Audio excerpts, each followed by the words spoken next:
ನನ್ನ ಹೆಸರು ಸುಮನ. ನನಗೆ 25 ವರ್ಷ.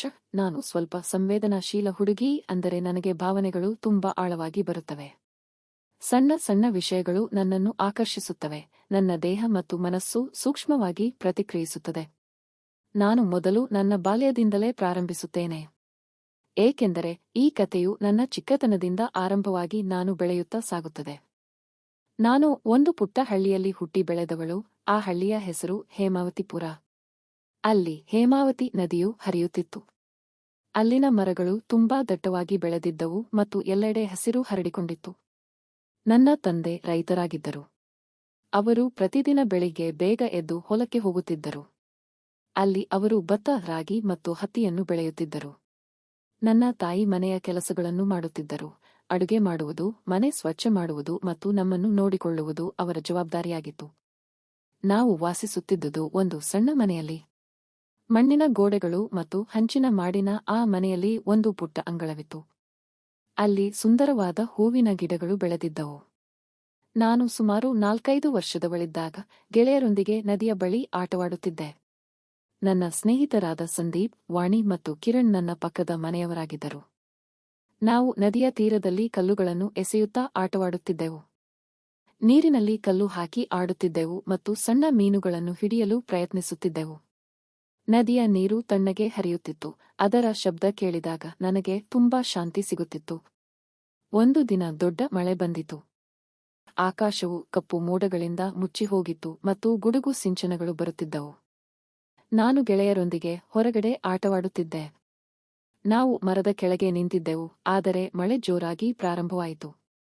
ಮಳೆಯ ದೊಡ್ಡ ಹನಿಗಳು ನನ್ನ ಮೇಲೆ ಬೀಳುತ್ತಿದ್ದವು. ನನ್ನ ಉಡುಪುಗಳು ಸಂಪೂರ್ಣವಾಗಿ ನೆನೆದು ಹೋಗಿದ್ದವು. ನನ್ನ ಕೂದಲು ಒದ್ದೆಯಾಗಿ ಮುಖದ ಮೇಲೆ ಬೀಳುತ್ತಿತ್ತು. ನನ್ನ ಚರ್ಮಕ್ಕೆ ತಣ್ಣನೆಯ ನೀರು ಸೋಕಿದಾಗ ಒಂದು ವಿಚಿತ್ರ ಭಾವನೆ ಉಂಟಾಯಿತು. ಅದು ಸ್ವಲ್ಪ ಗಾಬರಿ ತಂದರೂ ತುಂಬಾ ಮೋಜಿನಿಂದ ಕೂಡಿತ್ತು. ನಾನು ಕೈಗಳನ್ನು ಹರಡಿ ಮಳೆಯನ್ನು ಹಿಡಿಯಲು ಪ್ರಯತ್ನಿಸುತ್ತಾ ಓಡಾಡುತ್ತಿದ್ದೆ. ನನ್ನ ಸ್ನೇಹಿತರು ಕೂಡ ಓಡಾಡುತ್ತಿದ್ದರು. ನಾವೆಲ್ಲರೂ ನಗುತ್ತಾ ಚಿತ್ರಗಳಂತೆ ಆಟವಾಡುತ್ತಿದ್ದೆವು. ಮಳೆ, ಮಳೆ ಬಾಯ್ ಎಂದು ಕೂಗುತ್ತಿದ್ದೆವು. ಆದರೆ ಮಳೆ ಹೆಚ್ಚಾದಂತೆ ನದಿಯು ಉಕ್ಕಿ ಹರಿಯಲು ಪ್ರಾರಂಭಿಸಿತು. ನೀರು ಹೆಚ್ಚಾಗಿದ್ದನ್ನು ನೋಡಿ ನಾವು ಭಯಪಟ್ಟು ಮನೆಗೆ ಓಡಿದೆವು. ಓಡುವಾಗ ನನ್ನ ಕಾಲುಗಳು ಮಣ್ಣಿನಲ್ಲಿ ಹೂತು ಹೋಗುತ್ತಿದ್ದವು. ನಾನು ಜಾರಿ ಬೀಳುವಂತಾದೆ. ಆದರೆ ಸಂದೀಪ್ ನನ್ನನ್ನು ಹಿಡಿದುಕೊಂಡನು. ಮನೆಗೆ ಹೋದಾಗ ಅಮ್ಮ ನನ್ನನ್ನು ನೋಡಿ ಗದರಿದರು. ನೀನು ಹುಚ್ಚು ಹುಡುಗಿ, ಹೀಗೆ ಮಳೆಯಲ್ಲಿ ನೆನೆದರೆ ಜ್ವರ ಬರಬಹುದು ಎಂದು ಬೈಯುತ್ತಲೇ ನನ್ನನ್ನು ಒಣಗಿಸಿದರು. ನನಗೆ ಒಣ ಬಟ್ಟೆಗಳನ್ನು ಹಾಕಿ ಬಿಸಿ ಹಾಲು ಕೊಟ್ಟರು. ಸಕ್ಕರೆ ಹಾಕಿದ್ದ ಆ ಹಾಲು ತುಂಬಾ ರುಚಿಯಾಗಿತ್ತು. ಅಂದು ರಾತ್ರಿ ನನಗೆ ಸ್ವಲ್ಪ ಜ್ವರ ಬಂದಿತ್ತು ಮತ್ತು ದೇಹ ತಣ್ಣಗಾಗಿತ್ತು. ನಾನು ಬೆಡ್ ಮೇಲೆ ಮಲಗಿ, ಅಮ್ಮ, ಮಳೆ ಚೆನ್ನಾಗಿತ್ತು ಎಂದು ಹೇಳಿದೆ. ಅಮ್ಮ ನಕ್ಕರು ಮತ್ತು ನನ್ನನ್ನು ಪ್ರೀತಿಯಿಂದ ಆಲಂಗಿಸಿದರು. ಆ ಜ್ವರವು ಶೀಘ್ರದಲ್ಲೇ ಗುಣವಾಯಿತು. ಮರುದಿನವೇ ನಾನು ಮತ್ತೆ ಶಾಲೆಗೆ ಹೋದೆ. ನಮ್ಮ ಹಳ್ಳಿಯ ಶಾಲೆ ತುಂಬಾ ಸಣ್ಣದಾಗಿತ್ತು. ಅಲ್ಲಿ ಕೇವಲ ಒಂದು ಕೋಣೆಯಿತ್ತು. ಒಬ್ಬರೇ ಅಧ್ಯಾಪಕರು ಎಲ್ಲಾ ತರಗತಿಗಳಿಗೂ ಪಾಠ ಮಾಡುತ್ತಿದ್ದರು. ಅಲ್ಲಿ ನನ್ನ ಸ್ನೇಹಿತ ಸಂದೀಪ್ ಇದ್ದನು. ಅವನು ನನ್ನನ್ನು ನೋಡಿ ನಗುತ್ತಾ, ನೀನು ಮಳೆಯಲ್ಲಿ ನೆನೆದು ಭಯಪಟ್ಟಿದ್ದೀಯಾ ಎಂದು ಕೇಳಿದನು. ನಾನು ಅವನೊಂದಿಗೆ ಮಾತನಾಡುತ್ತಿದ್ದೆ. ನಮ್ಮ ನಡುವೆ ಸಣ್ಣ ಸಣ್ಣ ಆಟಗಳಿದ್ದವು. ಅವನು ನನ್ನ ಕೈ ಹಿಡಿಯುತ್ತಿದ್ದನು. ಆ ಸಮಯದಲ್ಲಿ ನನಗೆ ಮೊದಲ ಬಾರಿಗೆ ಒಂದು ವಿಚಿತ್ರ ಭಾವನೆ ಉಂಟಾಗುತ್ತಿತ್ತು. ಯಾರೋ ಹುಡುಗ ನನ್ನನ್ನು ಮೊದಲ ಬಾರಿ ಸ್ಪರ್ಶಿಸಿದಂತೆ ಅನ್ನಿಸಿ ನನ್ನ ಹೃದಯದ ಬಡಿತ ವೇಗವಾಗುತ್ತಿತ್ತು. ಆದರೆ ನಾವು ಚಿಕ್ಕವರಾದ್ದರಿಂದ ಅದೆಲ್ಲವೂ ಕೇವಲ ಆಟದ ಭಾಗವಾಗಿತ್ತು. ನಾವು ಶಾಲೆಯಲ್ಲಿ ಅಕ್ಷರಗಳನ್ನು ಕಲಿಯುತ್ತಾ, ಲೆಕ್ಕ ಮಾಡುತ್ತಾ ಬೆಳೆದೆವು. ಅಧ್ಯಾಪಕರು ನಮಗೆ ಪಂಚತಂತ್ರದ ಕಥೆಗಳನ್ನು ಹೇಳುತ್ತಿದ್ದರು. ಅದು ನನಗೆ ತುಂಬಾ ಇಷ್ಟವಾಗುತ್ತಿತ್ತು. ಕಾಲ ಉರುಳಿದಂತೆ ನನಗೆ 10 ವರ್ಷವಾಯಿತು. ಈಗ ನಾನು ದೊಡ್ಡ ಶಾಲೆಗೆ ಹೋಗುತ್ತಿದ್ದೆ.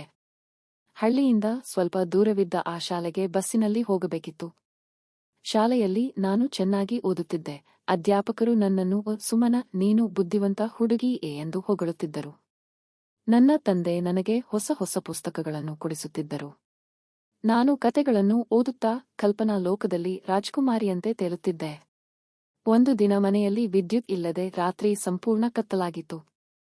ನನಗೆ ಕತ್ತಲೆ ಎಂದರೆ ತುಂಬಾ ಭಯ, ಏಕೆಂದರೆ ಹಳ್ಳಿಯಲ್ಲಿ ಭೂತಗಳ ಕತೆಗಳು ಹೆಚ್ಚಾಗಿದ್ದವು. ಆಗ ನನ್ನ ಅಣ್ಣ ಮೇಣದ ಬತ್ತಿಯನ್ನು ಹಚ್ಚಿದನು.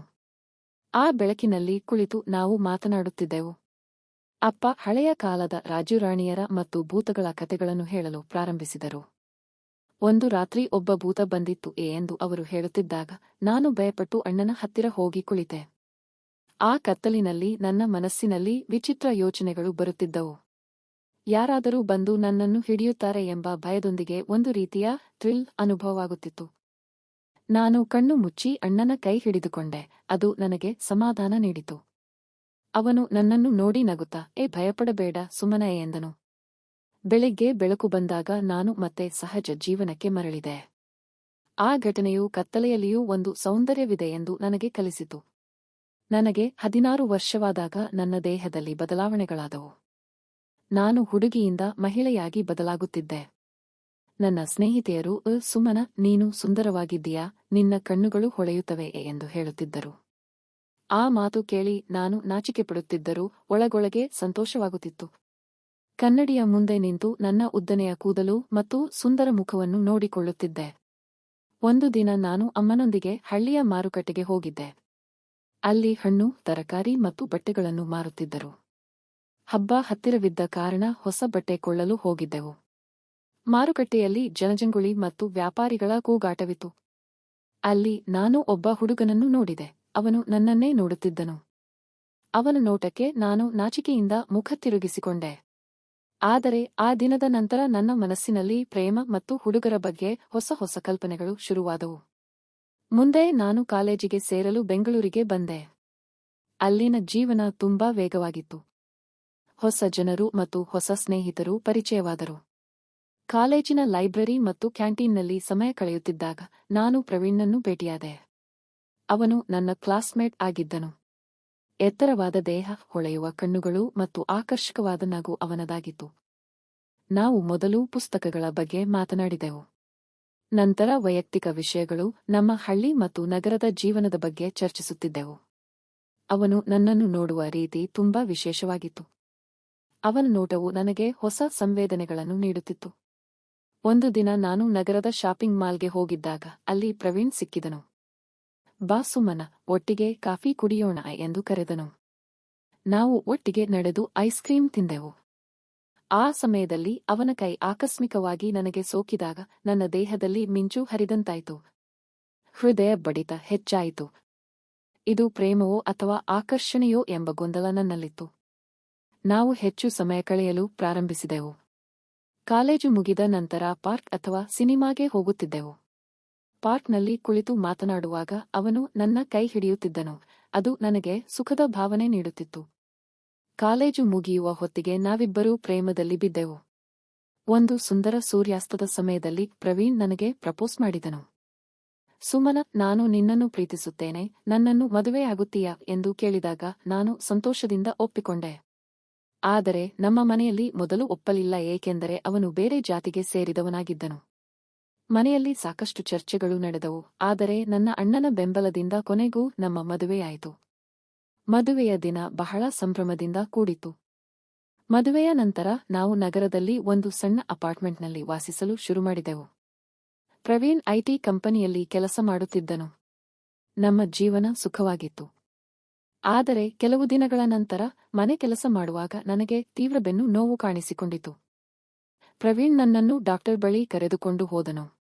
ಡಾಕ್ಟರ್ ವಿಶ್ರಾಂತಿ ಪಡೆಯಲು ಮತ್ತು ವ್ಯಾಯಾಮ ಮಾಡಲು ಸೂಚಿಸಿದರು. ಆ ಸಮಯದಲ್ಲಿ ಪ್ರವೀಣ್ ನನ್ನನ್ನು ಬಹಳ ಚೆನ್ನಾಗಿ ನೋಡಿಕೊಂಡನು. ಆದರೆ ನಂತರದ ದಿನಗಳಲ್ಲಿ ಅವನ ಕೆಲಸದ ಒತ್ತಡ ಹೆಚ್ಚಾಯಿತು. ಅವನು ತಡರಾತ್ರಿ ಮನೆಗೆ ಬರಲು ಪ್ರಾರಂಭಿಸಿದನು. ಈ ಒತ್ತಡದಿಂದಾಗಿ ನಮ್ಮ ನಡುವೆ ಜಗಳಗಳು ಶುರುವಾದವು. ಅವನು ಮದ್ಯಪಾನಕ್ಕೂ ದಾಸನಾದನು. ಅವನು ನನ್ನನ್ನು ಕಡೆಗಣಿಸುತ್ತಿದ್ದರಿಂದ ನಾನು ಮಾನಸಿಕವಾಗಿ ತುಂಬಾ ಕುಸಿದು ಹೋಗಿದ್ದೆ. ಒಂದು ದಿನ ನಾನು ಮನಸ್ಸಿನ ಶಾಂತಿಗಾಗಿ ಪಾರ್ಕ್ಗೆ ಹೋದಾಗ ಹಳೆಯ ಗೆಳೆಯ ರಾಕೇಶ್ ಸಿಕ್ಕಿದನು. ಅವನು ನನ್ನ ದುಃಖವನ್ನು ಕೇಳಿ ಸಮಾಧಾನ ಮಾಡಿದನು. ಇತ್ತ ಪ್ರವೀಣ್ ತನ್ನ ಕೆಲಸವನ್ನು ಕಳೆದುಕೊಂಡನು. ಇದರಿಂದ ನಮ್ಮ ಆರ್ಥಿಕ ಪರಿಸ್ಥಿತಿ ಹದಗೆಟ್ಟಿತು. ನಾನು ಒಂದು ಬಟ್ಟೆ ಅಂಗಡಿಯಲ್ಲಿ ಕೆಲಸಕ್ಕೆ ಸೇರಿದೆ. ಆದರೆ ಅಲ್ಲಿನ ಮಾಲೀಕ ನನ್ನನ್ನು ಕೆಟ್ಟದಾಗಿ ನಡೆಸಿಕೊಳ್ಳಲು ಪ್ರಯತ್ನಿಸಿದಾಗ ನಾನು ಕೆಲಸ ಬಿಟ್ಟೆ. ಕಾಲಕ್ರಮೇಣ ನಮಗೆ 2 ಮಕ್ಕಳಾದರು, ಮಗ ಆರ್ಯನ್ ಮತ್ತು ಮಗಳು ಸಾನಿಯಾ. ಮಕ್ಕಳ ಬಂದ ಮೇಲೆ ನಮ್ಮ ಜೀವನದಲ್ಲಿ ಸ್ವಲ್ಪ ಸಂತೋಷ ಮರಳಿತು. ಆದರೆ ಪ್ರವೀಣ್ನ ಕೆಟ್ಟ ಸ್ನೇಹಿತ ವಿಕ್ರಾಂತ್ನಿಂದಾಗಿ ಅವನು ಮತ್ತೆ ಜೂಜು ಮತ್ತು ಮದ್ಯದ ದಾರಿಗೆ ಇಳಿದನು. ಒಂದು ದಿನ ಜಗಳದ ಸಮಯದಲ್ಲಿ ಅವನು ನನ್ನ ಮೇಲೆ ಕೈ ಕೂಡ ಮಾಡಿದನು. ನಾನು ಅಮ್ಮನ ಮನೆಗೆ ಹೋಗಬೇಕೆಂದು ನಿರ್ಧರಿಸಿದ್ದೆ. ಆದರೆ ವಿಕ್ರಾಂತ್ ಅಪಘಾತವೊಂದರಲ್ಲಿ ಮೃತಪಟ್ಟ ಘಟನೆಯು ಪ್ರವೀಣ್ಣನ್ನು ಸಂಪೂರ್ಣವಾಗಿ ಬದಲಾಯಿಸಿತು. ಅವನು ತನ್ನ ತಪ್ಪಿನ ಅರಿವಾಗಿ ನನ್ನ ಕ್ಷಮೆ ಕೇಳಿದನು. ಅಲ್ಲಿಂದ ನಮ್ಮ ಜೀವನದ ಹೊಸ ಅಧ್ಯಾಯ ಶುರುವಾಯಿತು.